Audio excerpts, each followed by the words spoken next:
Bueno, vamos a seguir analizando. Entonces, Nayet, ¿cómo quedó el país políticamente representado, ¿no? Porque uno podría decir a prima facie que tenemos un presidente, Javier Milei, el primer presidente liberal libertario de la historia del mundo, un gobernador de provincia de Buenos Aires como Axel Kicillof, vinculado a Unión por la Patria, la región centro totalmente tenida de violeta, aunque el peronismo provincial de Córdoba sigue manteniendo su hegemonía, luego de la renovación con Martín Yayora. ¿Qué va a pasar políticamente en nuestro país en la estructura en los próximos años?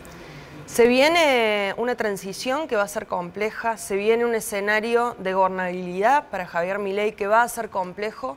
Me parece que la gran incógnita es qué va a suceder con Juntos por el Cambio como bloque.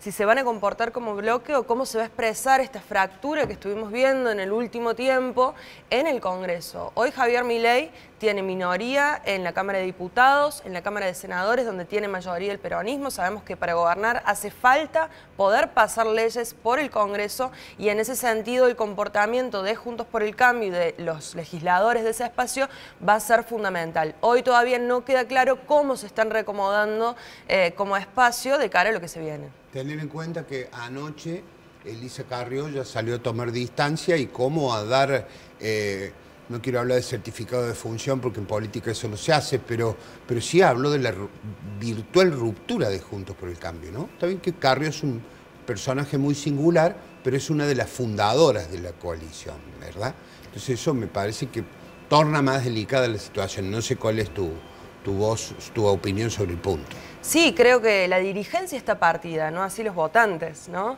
Lo curioso es pensar cómo a pesar de que todos estos dirigentes del radicalismo se hayan posicionado, ¿no?, desde la neutralidad, hayan roto con Patricia Bullrich, el votante prácticamente migró automáticamente hacia Javier Milei. No hubo casi voto en blanco.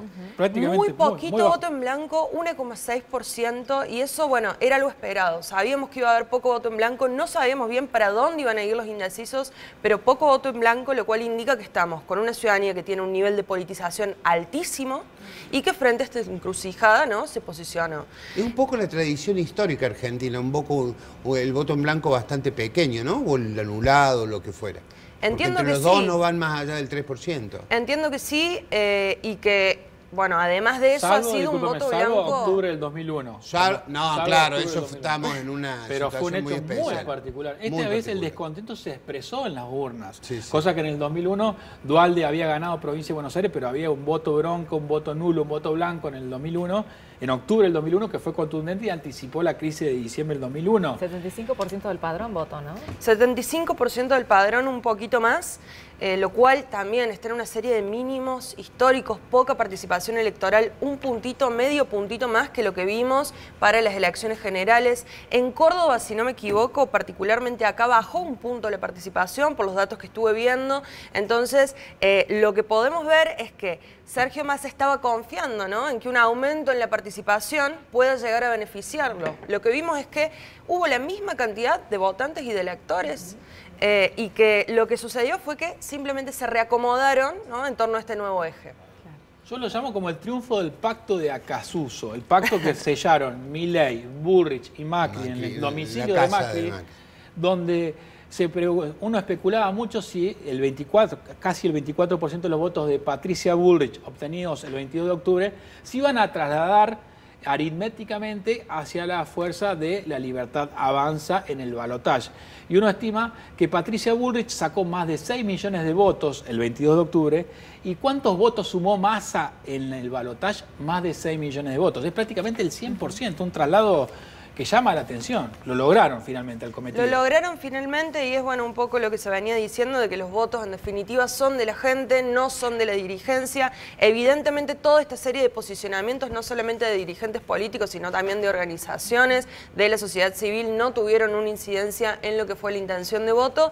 Y bueno, celebrar, ¿no?, en este sentido que en 40 años de democracia hayamos tenido un proceso electoral limpio, transparente. Creo que ha sido un buen gesto el reconocimiento de una derrota temprana por parte de Sergio Massa. Aunque me parece sea que, inédita, ¿no? Pero genera muchas dudas lo de la licencia. Sí, eso genera muchísimas dudas y yo creo que puede generar un escenario complicado porque de acá al 10 de diciembre, bueno, está a cargo de la gestión este gobierno, entonces hay que ver qué es lo que sucede, si Sergio Massa sale a desmentir esto o no, pero tenemos que estar atentos. Gisela, te quería preguntar, hablamos de las mediaciones políticas, culturales, ¿qué pasó con las mediaciones económicas? Las sociedades rurales, del campo, la Unión Industrial Argentina, APYME, tomaron distintas posturas, algunas más neutrales, pero ninguna planteó votar a Milei directamente, abiertamente. Eso tampoco repercutió en el voto, digamos. No, para nada, porque como bien decía, si bien tomaron posturas, lo dejaron libre, ¿no? Y en definitiva todo eso se vio, bueno, Córdoba siempre es otro microclima, digamos, diferente al resto del país, sobre todo con casi un 75% de voto violeta, si se quiere, ¿no? Con lo cual ahí, bueno, lo que se ve es justamente este alineamiento a estos principios o a este modelo que promueve justamente Milei, ¿no? Pero en definitiva todas estas cuestiones de cómo se van a reconfigurar ahora los distintos sectores industriales, agropecuarios, etcétera, etcétera, también va a depender del modelo económico. Uno se anticipa ciertas medidas con tintes neomenemistas, ¿no? Liberalización de la economía, apertura económica, privatizaciones, dolarización, que es un paso más allá de la convertibilidad. ¿Qué otras similitudes uno puede encontrar en la historia argentina? Bueno, es que la gran duda aquí es ¿a cuánto va a devaluar? Porque ya lo hemos escuchado. Él decía, mientras más se devalúa el tipo de cambio, más rápido voy a poder dolarizar, porque en realidad no hay magia en la dolarización. Las fuentes de dólares son de dónde se obtienen dólares genuinos y si no los obtiene dólares es deuda. Entonces, para dolarizar tenemos el camino de la devaluación, devaluar lo más que se pueda.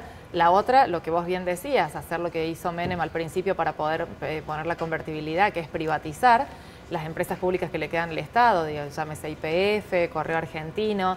Aerolíneas. Aerolíneas, ¿no? Que es la otra. Y en definitiva, todos los dólares que no se obtengan de ahí, ¿cuánto toma de deuda, ¿no? Escenarios económicos hay muchos, pero por ejemplo un escenario extremo de llevando un dólar a 3.000 pesos implicaría tomar de deuda una deuda relativa o similar a la del Fondo Monetario Internacional, ¿no? Entonces es muy grande. 45.000 millones más de dólares. Te hago una pregunta. Anoche Milei, yo interpreto que fue un poco conciliador cuando habló que Argentina iba a comerciar con todos los países libres del mundo, pero no nombró ninguno. Es decir, se esmeró en no hablar ni de China, ni de Rusia, ni de Brasil, por ejemplo. ¿Eso debe interpretarse como una señal? Él ya está diciendo de que no cree en el Mercosur ni en esas figuras proteccionistas, ¿no? Me parece que a lo mejor lo que vamos a ver es justamente una posición similar a la que está teniendo el presidente de Uruguay, Lacalle Pou, que en este momento se está yendo a China, hay que decirlo, y donde quiere lograr justamente un acuerdo comercial con China directamente, saliéndose incluso del Mercosur. El caso de Milei es inverso, no quiere acordar con China, China está evaluando qué hace con los yuanes que le estaba prestando para poder financiar el Fondo Monetario de las importaciones, pero si bien Milei dijo, una cosa es lo que hagan los gobiernos y otra cosa es lo que quiere hacer el empresario, que es libre de decidir el destino y demás. Bueno, eso en definitiva hay que ver cómo se articula, porque las relaciones comerciales entre los países están dadas por relaciones diplomáticas, ¿no? Entonces esa es la gran duda. Sí, se habla siempre de las tarifas aduaneras, distintas regulaciones que hay por parte del Estado.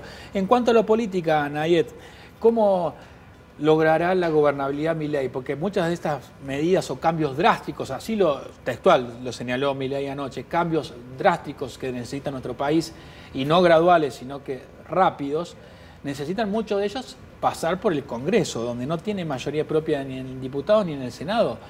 ¿Cómo lo hará? ¿Existe alguna posibilidad? Va a necesitar construir acuerdos. Evidentemente va a necesitar sentarse, negociar con la dirigencia política. Y acá me parece que no es menor mencionar que la sociedad argentina no otorga cheques en blanco.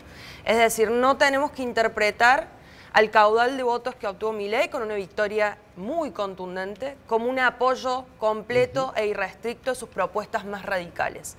Veníamos viendo hace un montón que hay gente que lo votó a pesar de sus propuestas más radicales. Entonces, en ese sentido va a tener que comprender un poco de qué se trata ese voto, leer el contexto Y yo creo que hay una sociedad argentina que tiene consensos, pero que son consensos precarios. Es decir, hoy hay un apoyo muy fuerte hacia Milei, pero si se llega a avanzar sobre propuestas muy radicales, como lo que se planteó en un primer momento, puede llegar a generarse conflictos. Entonces creo que se va a ver obligado a sentarse a negociar. Nayib, te hago una pregunta y me vengo a Córdoba. Sí. Porque el peronismo, que sufre una derrota de alguna manera sorpresiva, poco acostumbrado a las derrotas del peronismo, tiene ahora un panorama de reorganización. ¿Qué rol juega el peronismo de Córdoba y concretamente Schiaretti y Yarlora, quien tiene esta dupla tiene un plan para poner a Schiaretti en Buenos Aires y probablemente llevarlo como candidato dentro de 2 años? Vos me podés decir que esto muy va a ser breve. candidato de vuelta en el 2025? Puede ser, eso se está analizando. O sea que mucha gente dice eso es muy prematuro, pero la señora sabe que las candidaturas en política no se inventan de un día para el otro. O es los mucho políticos más de fácil raza no trabajar. ven el día a día, sino que ven un poco más allá. Poquito más adelante, ¿no? ¿Cómo ves vos toda esa situación? Yo creo que no tenemos que apresurarnos con respecto a eso. Me parece que tanto Schiaretti como Yarlora van a tomar una definición en los próximos días y de acá en adelante, estamos a un tiempo muy corto todavía, y van a ver cómo se van a posicionar. Si van a hacer una oposición hacia Milei, si van a hacer una oposición ahora o más adelante, o si van a conciliar, aunque sea por un tiempo, y luego ver qué pasa y cómo se reacomoda el esquema. Me parece que eso es lo más probable, ¿no? Una Córdoba o dirigentes cordobeses que por el momento se mantengan tranquilos, que van a gobernar la provincia y que quizás más adelante, bueno, en función del panorama, ver cómo se reacomoda. Hay que ver quién va a ser el principal líder de la oposición que emerge. Si va a ser Sergio Massa, si va a ser Axel Kicillof, si va a ser algún gobernador del interior. Creo que estamos en un momento en el cual se va a abrir mucho el juego a los gobernadores. ¿Qué hará el radicalismo a todo esto, no?